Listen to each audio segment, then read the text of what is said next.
Good morning all of you. आपला आजचा जो टॉपिक आहे तो आहे वृष्टी, म्हणजेच त्यालाच आपण म्हटलेलं आहे प्रेसिपिटेशन आणि फॉर्म्स ऑफ प्रेसिपिटेशन म्हणजे वृष्टीची रूपं.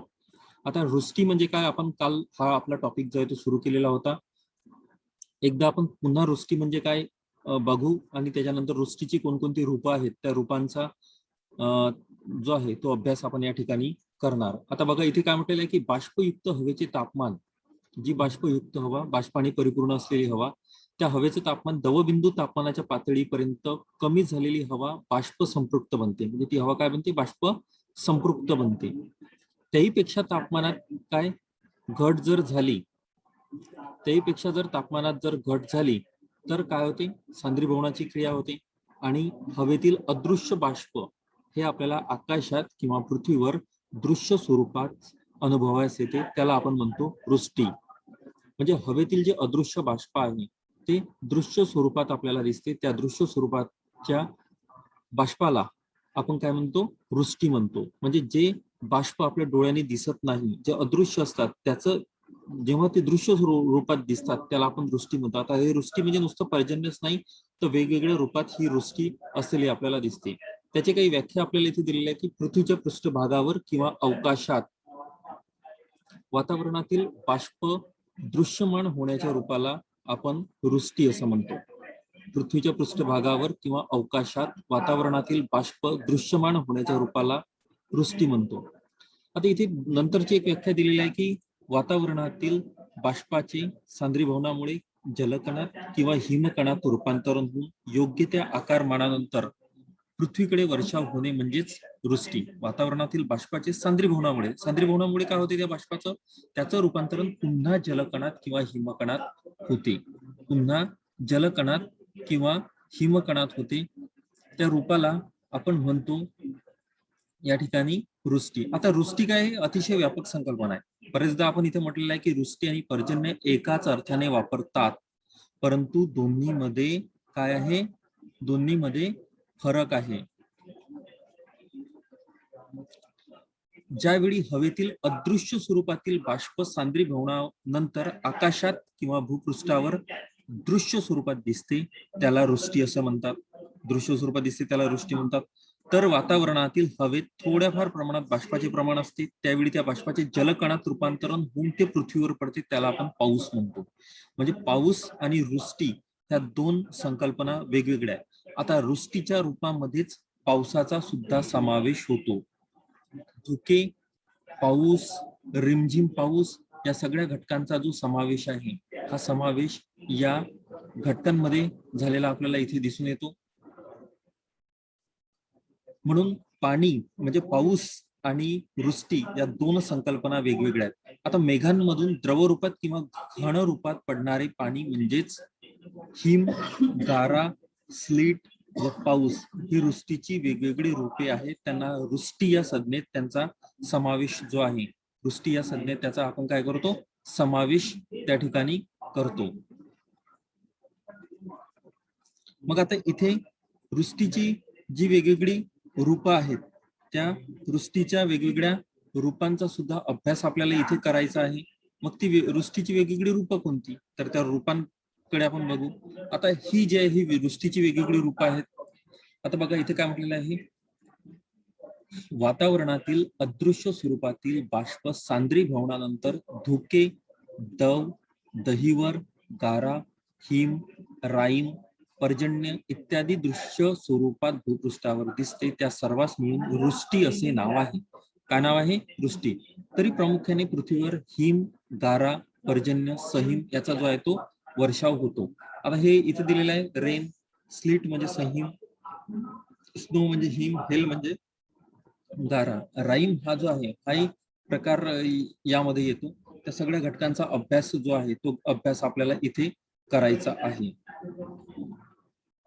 या सगळ्या घटकांचा अभ्यास जो आहे तो आपल्याला इथे करायचा आहे. आता इथे आपण ही जी वृष्टीची जी काही रूपं आहे त्या वृष्टीच्या वेगवेगळ्या रूपांचा अभ्यास आपण इथे करू.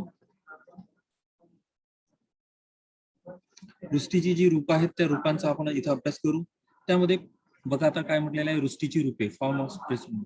आता वृष्टीची रूपे व प्रकारात समजण्यात चूक होते. वृष्टीचे प्रकार आणि रूप हे वेगवेगळे आहे, बरोबर आहे.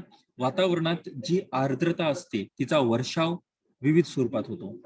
हा वर्षाव सांद्रीभवनाच्या तापमानाची पातळी, वातावरणाचे स्वरूप, ढगांचे प्रकार, उंची आणि वृष्टीची प्रक्रिया यावर अवलंबून असते. काय अवलंबून असते? वृष्टी.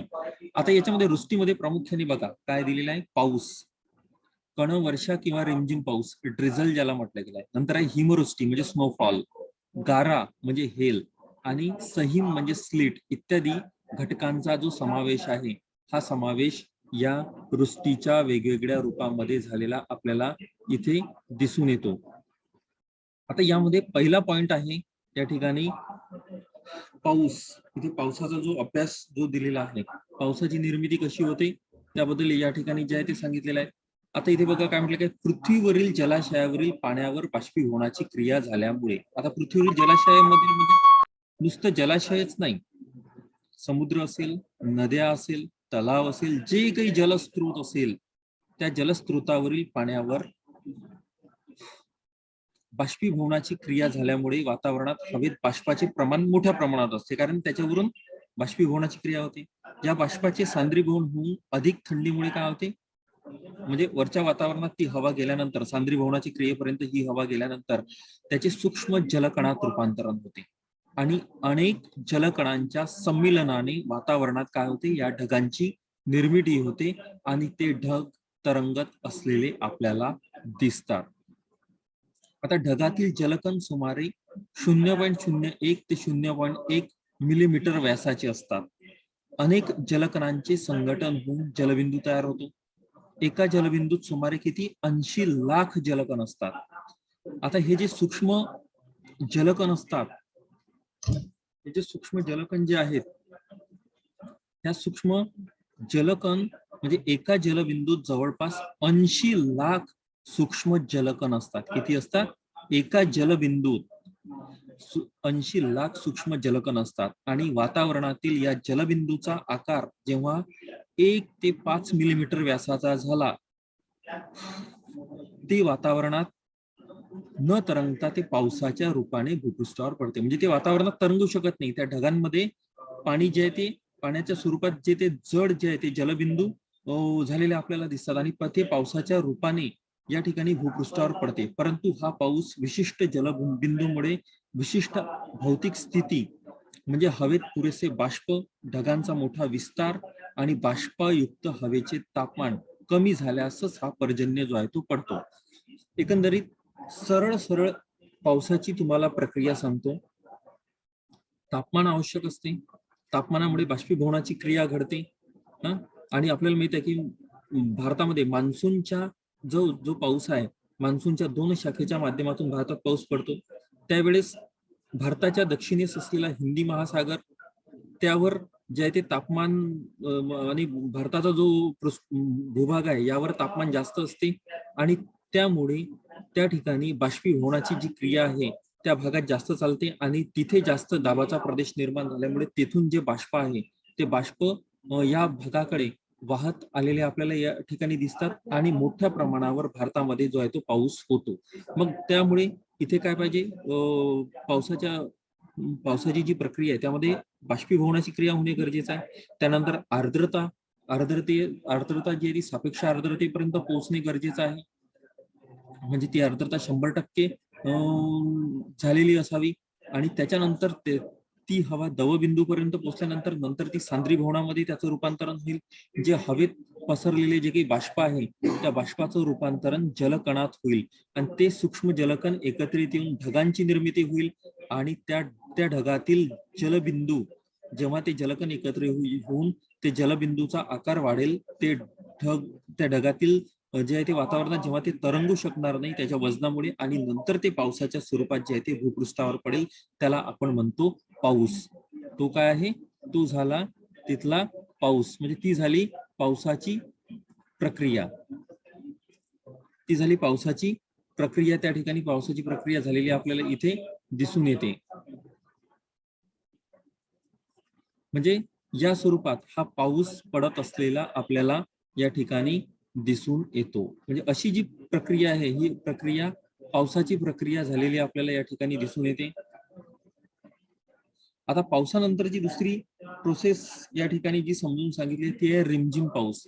आता साधारणपणे 0.5 मिमी पेक्षा कमी व्यास असलेल्या जलकणांच्या वर्षावाला रिमझिम पाऊस, ड्रिझल असं म्हटलेलं आहे, किंवा यालाच कणवर्षा असं सुद्धा म्हटलेलं आहे. आता या जलकणांचा आकार अतिशय लहान असून वातावरणात तरंगत असल्यासारखे हे जलकण वाटतात. हे रिमझिम कण धुक्याशी संबंधित असून वातावरणात यावेळी दृश्यता कमी झालेली आपल्याला दिसते. बघा, आपण आता मागल्या काही वर्षापासून आपण जो शब्द वापरत होतो आपल्या स्थानिक भाषेत, झड झड लागणे हा जो शब्द वापरत होतो की पावसाळ्याच्या दिवसात सूक्ष्म असा भुरभुर भुरभुर पाऊस पडत होता, ज्याला आपण झड लागणे असं म्हणत होतो. असा जो पाऊस पडतो त्यालाच आपण याला रिमझिम पाऊस किंवा कणवर्षा म्हटलं जाते, ज्यामध्ये साधारणपणे 0.5 मिमी पेक्षा 0.5 मिमी पेक्षा कमी 0.5 मिमी पेक्षा कमी व्यास असलेल्या जलकणांच्या वर्षावाला आपण काय म्हणतो, रिमझिम पाऊस असे जे आहे ते रिमझिम पाऊस म्हणतो. म्हणजेच यावरून आपल्याला इथे लक्षात येते की हा जो पाऊस आहे पावसामधलाच दुसरा प्रकार जे पावसाळ्याच्या दिवसातच आपल्याला दिसून येते, तो दुसरा प्रकार म्हणजे रिमझिम पाऊस असलेला आपल्याला दिसून येतो. हा रिमझिम पाऊस हा सुद्धा पावसाळ्याच्या दिवसातच आपल्याला इथे पडलेला दिसून येतो. आता तिसरा प्रकार जो दिलेला आहे हिमवृष्टी. आता वातावरणात बाष्पयुक्त, आता रिमझिम पाऊस म्हणजे काय, पावसाळ्याच्या दिवसातच सूक्ष्म असे जे पावसाचे जे कण पडतात आणि ज्यामुळे आपण त्या बाहेर जरी गेलो तरी फारसं असं आपण काही ओलं होणार नाही असा जो पाऊस असतो, जो सूक्ष्म धुक्यासारखा पसरलेला आपल्याला दिसतो, त्या पावसाला आपण म्हणतो रिमझिम पाऊस किंवा कणवर्षा असं सुद्धा त्याला म्हटल्या जाते. तिसरं आहे इथे, आता या रिमझिम पावसामुळे काय होते की या रिमझिम पावसामुळे वातावरणातील थोडी दृश्यता जी आहे ती कमी झालेली आपल्याला दिसते. परंतु हा जोरदार पाऊस नसतो, फार स्लोली आणि हलका पाऊस असतो की ज्यामुळे मनुष्य जर आपण बाहेर जरी गेलो तरी आपण फारसं काही ओलं होणार नाही. तिसरा जो प्रकार जो दिलेला आहे हिमवृष्टी, स्नोफॉल. आता याला आपण हिमवृष्टी असं म्हणतो. आता वातावरणात बाष्पयुक्त हवेचे तापमान जेव्हा 0 डिग्री सेंटीग्रेड म्हणजे 32 फॅरेनहाइट पेक्षा जेव्हा कमी होते, त्यावेळी सांद्रीभवनाची क्रिया होऊन त्या बाष्पाचं काय होते, अतिसूक्ष्म हिमकणात रूपांतरण होते. म्हणजे जलकणात रूपांतर होण्याऐवजी हिमकणात रूपांतर होते. हे हिमकण वजनाने हलके असल्याने ते वातावरणात तरंगत असलेले आढळतात. परंतु हळूहळू अनेक हिमकण एकत्र आल्यावर ते जेव्हा मोठ्या आकाराचे हिमकण तयार होतात तेव्हा त्याचे वजन, आकारमान ठराविक झाल्यानंतर ते वातावरणात न राहता भूपृष्ठावर येतात. यालाच आपण म्हणतो हिमवृष्टी. यालाच आपण काय म्हणतो, हिमवृष्टी जी आहे ती असं म्हणतो. आता हिमवृष्टी ही पिंजलेल्या कापसासारखी दिसते. भूपृष्ठावर हिमाचे थर एकावर एक साचून वर असलेल्या हिमथराच्या दाबामुळे खालच्या हिमथराचे थर जे आहे ते घट्ट होतात, त्याला आपण काय म्हणतो, बर्फ म्हणतो. आता ज्यावेळेस जसं आता आपल्याकडे भारतामध्ये काश्मीर, हिमाचल प्रदेश या भागामध्ये हिमवृष्टी आपल्याला झालेली दिसते आणि ही हिमवृष्टी जशी कणवर्षा होते त्याच प्रकारची ही हिमवृष्टी असते. एकावर एक असे कापसासारखे थर जे आहे ते पसरलेले दिसतात. परंतु जेव्हा हे थर एकावर एक बसतात तेव्हा ते घट्ट होतात, तेव्हा त्या ठिकाणी कडक अशा बर्फाची जी निर्मिती आहे, आईसची जी निर्मिती आहे, ती आईसची निर्मिती या ठिकाणी झालेली दिसते.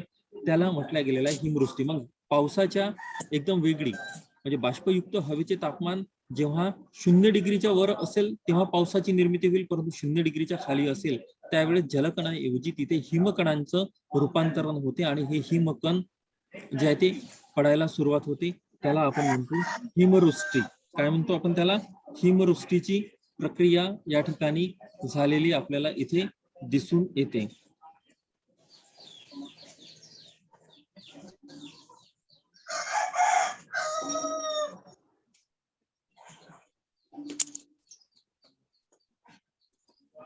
त्याच्यानंतर या ठिकाणी जो पॉइंट दिलेला आहे हिमवृष्टीनंतर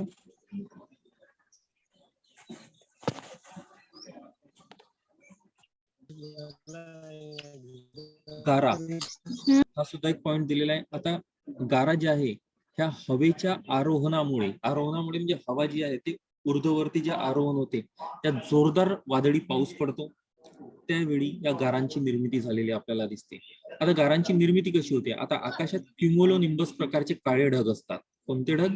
क्युमुलो निंबस हे जे आहे हे काळ्या रंगाचे ढग असतात. त्यातून पावसाचे थेंब वेगाने भूपृष्ठावर येतात.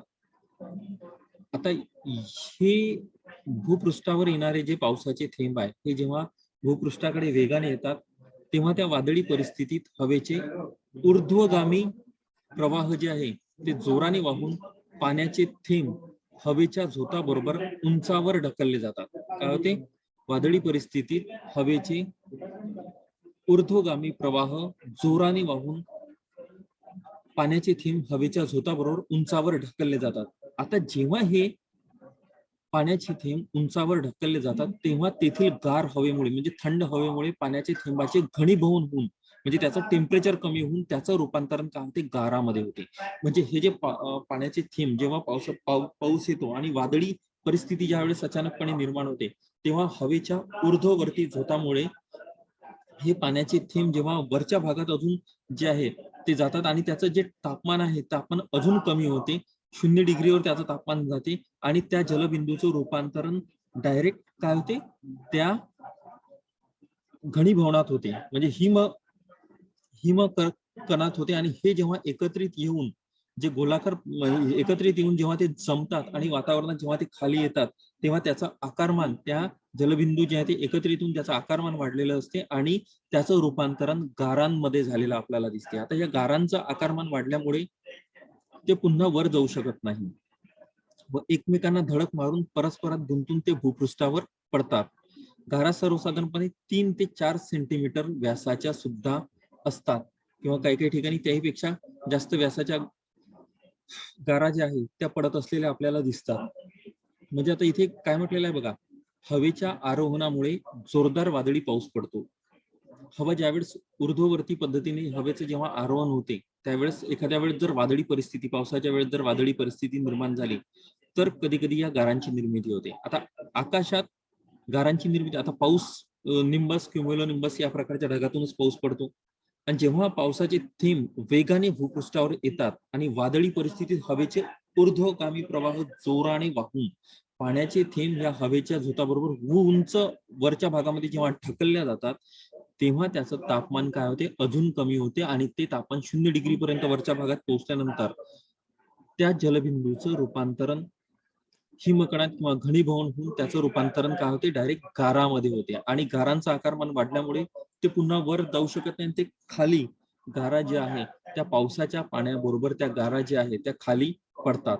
त्यांचा सर्वसाधारणपणे व्यास 3 ते 4 सेंटीमीटर होता. म्हणजे एक सरळ आणि साध्या भाषेत जर तुम्हाला सांगायचं झालं तर हवेच्या ऊर्ध्वगामी प्रवाहामुळे जेव्हा या जलबिंदूचं तापमान पुन्हा कमी होते म्हणजेच त्या जलकणांचं रूपांतरण हिमकण आणि हे जेव्हा एकत्रित येतात आणि पावसाच्या थेंबाबरोबर जेव्हा ते खाली येतात तेव्हा ते एकमेकाला चिपकून त्याचा आकार जो आहे तो वाढलेला असतो आणि हे गाराच्या स्वरूपात खाली येतात. परंतु ही वादळी परिस्थिती फार कमी काळ टिकते. कंटिन्यू आपल्याला गारा पडत असलेल्या आपल्याला दिसत नाही. जास्तीत जास्त 7-8 मिनिट ही परिस्थिती आपल्याला दिसेल. त्याच्यानंतर फार मोठ्या प्रमाणात ही परिस्थिती आपल्याला दिसणार नाही गारा पडण्याची. गारा कंटिन्यू खूप म्हणजे जसा पाऊस पडतो तसा कंटिन्यू गारा पडत आहे अशी परिस्थिती आपल्याला फार मोठ्या प्रमाणात दिसणार नाही. गारा जे आहे ते फार कमी वेळ पडत असलेले आपल्याला दिसतात.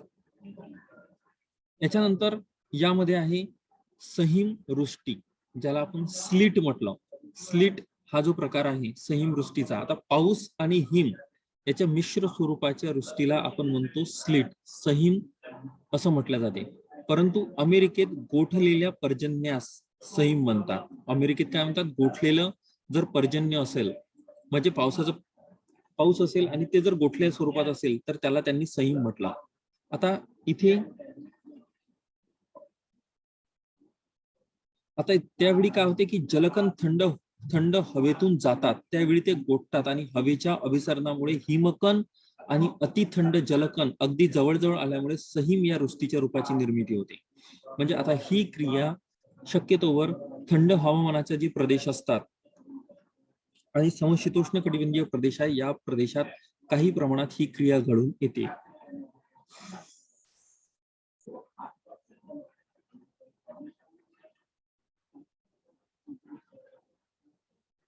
आता इथे पाऊस आणि हिम काय म्हटलेलं या वृष्टीला सहिमवृष्टीला पाऊसही येत आहे, पावसासोबत कधी कधी हिम सुद्धा पडताना आपल्याला दिसतो. या क्रियेला सहिम असे म्हणतात आणि ही क्रिया जवळपास समशीतोष्ण कटिबंधीय भागामध्ये घडत असलेली आपल्याला दिसते किंवा भारतासारख्या जम्मू काश्मीर हिमाचल प्रदेशात अशी क्रिया जी आहे ती आपल्याला घडून येते.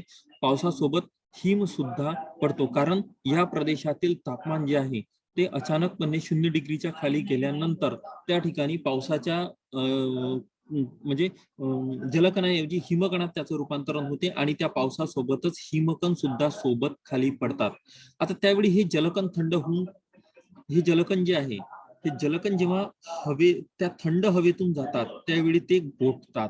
म्हणजे पाऊस येतो आणि कधी कधी ते जलकण गोठल्यामुळे हवेच्या अभिसरणामुळे हिमकण अतिथंड जलकण अगदी जवळजवळ आल्यामुळे सहिम म्हणजे पावसासोबत असलेला हिम म्हणजे त्याला त्यांनी म्हटलेलं आहे सहिम स्लीट असं म्हटलं जातं. अमेरिकेत याला काय म्हटलं जातं, अमेरिकेत जे आहे ते गोठलेल्या पर्जन्यास सहिम म्हणतात. गोठलेलं जे पर्जन्य असते त्या पर्जन्यास त्यांनी काय म्हटलेलं आहे सहिम म्हटलेलं. म्हणजे अशा प्रकारे या ठिकाणी वेगवेगळ्या स्वरूपात या ठिकाणी या वेगवेगळ्या स्वरूपात या ठिकाणी इथे आपल्याला या वृष्टीच्या रूप जे आहेत ते रूप आपल्याला वेगवेगळे असलेली दिसतात. म्हणून इथे आपल्याला एक गोष्ट लक्षात ठेवणं गरजेचं आहे की वातावरणातील बाष्पाचे सांद्रीभवनामुळे जलकणात किंवा हिमकणात रूपांतरण होऊन योग्य त्या आकारमानानंतर पृथ्वीकडे वर्षाव होणे म्हणजे वृष्टी. आता जलकणात किंवा हिमकणात रूपांतरण होणे, जलकणात जर रूपांतरण झालं तर पाऊस, रिमझिम पाऊस या क्रिया घडतील. त्याचं जर रूपांतरण हिमकणात जर झालं तर त्या ठिकाणी काय होईल, बर्फ पडेल म्हणजे हिम पडेल किंवा सहिम मध्ये त्याचं रूपांतरण होईल किंवा गारामध्ये त्याचं रूपांतरण होईल. अशा प्रकारे ही प्रेसिपिटेशन क्रिया जी आहे ती या प्रकारे इथे असलेली आपल्याला दिसतात. आता पृथ्वीच्या म्हणून इथे म्हटलेलं आहे की पृथ्वीच्या पृष्ठभागावर किंवा अवकाशात वातावरणातील बाष्प दृश्यमान होण्याच्या रूपाला आपण म्हणतो वृष्टी. आणि वृष्टीच्या रूपामध्ये पाऊस असेल, सहिम असेल, रिमझिम पाऊस असेल, दव असेल, दहीवर असेल, या सगळ्या रूपांचा धुक्यापासून सगळ्या रूपांचा समावेश जो आहे तो यामध्ये झालेला आपल्याला इथे दिसून येतो. परंतु मुख्यत्वे पाऊस, रेन, स्नो म्हणजे हिमवर्षा, स्लीट म्हणजे सहिम वर्षा आणि हेल म्हणजे गारा, हे मुख्य 4 रूप जे आहे हे वृष्टीचे रूप असलेले आपल्याला या ठिकाणी दिसून येतात. ही एक महत्वाची वृष्टीचे रूप असलेले आपल्याला या ठिकाणी दिसतात. या प्रकारे या ठिकाणी हा पॉइंट जो आहे वृष्टीची रूप, मग पाऊस असेल, अजून कोणतं पाऊस असेल, रिमझिम पाऊस असेल, हिमवृष्टी असेल. हिमवृष्टी जी आहे ते वातावरणात बाष्पयुक्त हवेचे तापमान जेव्हा 0 डिग्री सेंटीग्रेड पेक्षा कमी होईल किंवा 32 फॅरेनहाइट पेक्षा कमी होईल त्यावेळी या सांद्रीभवनाची क्रिया घडून आलेली आपल्याला दिसते. कारण त्या बाष्पाचं जलकणात रूपांतरण होता त्याचं रूपांतरण हिमकणात झालेलं आपल्याला दिसते. रिमझिम पाऊस कसा आहे, रिमझिम पाऊस हा 0.5 मिलीमीटर पेक्षा कमी व्यास असलेले सूक्ष्म जलकण जे आहे ते पावसाच्या दिवसात पडत असतात. त्याला आपण रिमझिम पाऊस किंवा कणवर्षा असं म्हणतो की ज्यामध्ये आपण फारसं ओलं सुद्धा होणार नाही, म्हणजे असा हा पाऊस असतो, त्याला रिमझिम पाऊस म्हणतो. गारा जे आहे ते या ज्या गारा आहे या पाऊस पडत असताना अचानकपणे जर वादळी परिस्थिती निर्माण झाली किंवा वादळी हवेबरोबर त्या वादळी हवेबरोबर जेव्हा पावसाची सुरुवात होते त्यावेळेस ते जे काही जलकण आहे ते अजून कमी तापमानावर त्याचं जलकणाऐवजी जेव्हा हिमकणात रूपांतरण होते आणि हे जेव्हा खाली येतात एकमेकाला ते जलबिंदू चिकटून त्यावेळेस त्या ठिकाणी त्या गारांची निर्मिती झालेली आपल्याला दिसते. सहिमवृष्टी जो आहे तो पाऊस आणि हिम या मिश्र स्वरूपाच्या वृष्टीच्या रूपाला आपण सहिम म्हणतो. अशा प्रकारे या ठिकाणी ही जी काही वृष्टीची जी काही रूपं आहे ते रूपं जी आहे ती या ठिकाणी आपली संपलेली आहे. यानंतरचा उद्याचा आपला नेक्स्ट पॉइंट जो राहील तो राहील पर्जन्याची निर्मिती प्रक्रिया, पर्जन्याचे प्रकार, पर्जन्याचे कोणकोणते प्रकार आहेत, पर्जन्याच्या निर्मितीस आवश्यक परिस्थिती, पर्जन्याचे जे प्रकार आहेत आरोही पर्जन्य आहेत, प्रतिरोध पर्जन्य आहेत, त्याच्यानंतर आघाडी पर्जन्य आहेत. या प्रकारे हे पर्जन्याचे जे प्रकार, पर्जन्याची निर्मिती प्रक्रिया आणि पर्जन्याचे प्रकार हा पॉइंट जो आहे तो आपण नेक्स्ट लेक्चरला म्हणजे उद्याच्या लेक्चरला जो आहे तो आपण बघणार. आजचा जो आपला हा पॉइंट जो होता तो पॉइंट जो आहे तो वृष्टीची रूपं हा पॉइंट इथे जो जवळपास या ठिकाणी संपलेला आहे. तर आजचं जे लेक्चर आहे ते आज आपण